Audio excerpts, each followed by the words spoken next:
Hey everyone, it's Pastor Dave coming to you from the very quiet and very empty St. John Church building.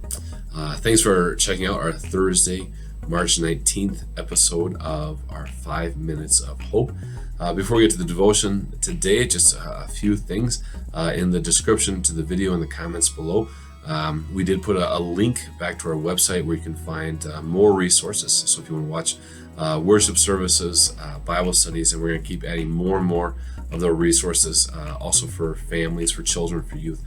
So we want you to keep coming back to that to, again, have those resources during this unusual time to make sure you're staying connected to Christ and really growing in your faith. Also, if you're interested in supporting others who are going through a tough time with everything going on, we did put a tote outside of the left door, the door that usually goes into the office area. If you want to donate items that will go to the food shelf, feel free to drop those off at your convenience, and then we'll take those over to the food shelf as it gets full. But also on the flip side, if you find yourself in a position where you're in need of assistance, feel free to take from there whatever you need. We really want to make sure that everyone is being taken care of during this time.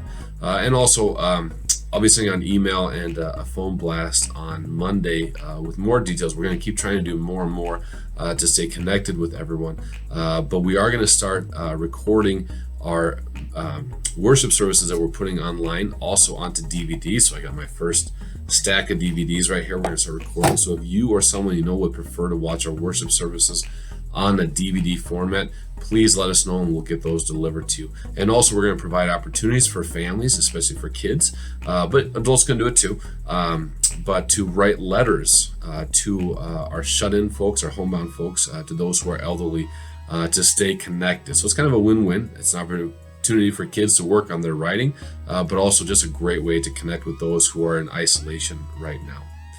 So today, we're going to be looking at the 10 plagues. If you watched the first video, I mentioned that, at least initially for these 5 minutes of hope, we're going to be looking at disasters, at catastrophes that we see in Scripture, and we're going to look at what we can learn from them. And so today, like I said, we're looking at the 10 plagues.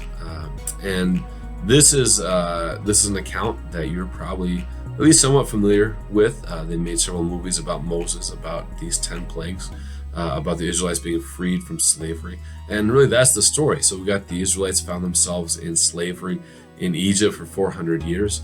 God calls Moses from the burning bush, sends him into Egypt to free his people, to lead them out of slavery and to the promised land. And of course, when Moses gets there, as you probably know, Pharaoh was not all that excited about the idea of releasing all of these slaves, this free labor. And in fact, if you've seen the great classic Charlton Heston movie, The 10 Commandments, you might remember the Pharaoh's response all the time. I will not do it. So let it be written, so let it be done. Great movie, classic. And so what the Lord does is he works through Moses to do these 10 plagues. And I always have a hard time remembering the exact orders I got up on my screen right here. But again, these 10 plagues are water being turned to blood, the frogs, the gnats, the flies, disease on livestock, the unhealable boils, hail and fire, locusts, darkness, and then the ultimate one that would lead to their freedom was the death of the firstborn children.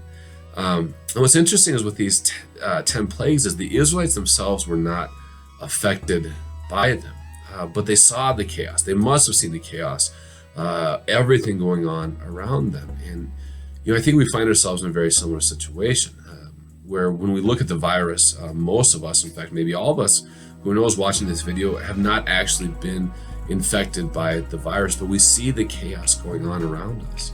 And so like the Israelites who trusted in God's power, who's more powerful than his plagues, it's also good for us to remember that God is more powerful than this virus, than this pandemic. That even though we may wonder, Lord, what are you doing? Why are you letting this go on? We do know and we believe and we trust that he is more powerful than all things, even nature itself, even these viruses that seem to do such harm. And so that's my prayer for us, is that we would look to God's power, that we would trust in his power and his might, that He is Lord over everything. He is King over everything, that He has power over everything. And that even when we don't quite understand everything that's going on, we do know who our God is. And so, again, that's my prayer for us, that we would lean on Him, trust in His power, and know that He will get us through this. And because of that, we don't need to give in to worry, to anxiety, to fear during these dark times. So God bless you as you lean on His infinite power during these, again, unusual times.